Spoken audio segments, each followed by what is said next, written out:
కనుక ఏమైనా శాస్త్రీయత ఉందా? ఆవిచ్చినన్ని పాలు గాడిద ఇవ్వాలనుకుంటాను. గాడిద 1.5 లీటర్ ఇస్తుందండి సార్. అదే మరి నాకు తెలియదు. డిమాండ్ అండ్ సప్లైలో కూడా ఉంటుంది కదా. Yes, sir. Yes, sir. ఆవులు ఉన్నంత విరివిగా గాడిదలు ఉండవు కదా. Yes, sir. సో అందువల్ల ఆ డిమాండ్ అండ్ సప్లైని బట్టి ప్రైస్ డిసైడ్ అవుతుంది.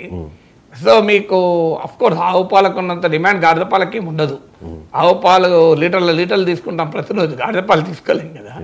బట్ ఏదైనా ఇప్పుడు అది నమ్మకమే కాదు, శాస్త్రం కూడా.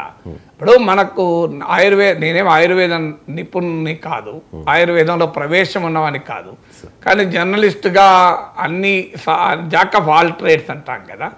సో మనం అన్నీ నేర్చుకోవాల్సిందే, అన్నీ చదవాల్సిందే. ఎకనామిక్స్ నుంచి ఎలక్ట్రానిక్స్ వరకు, స్పేస్ నుంచి ఆయుర్వేదం వరకు.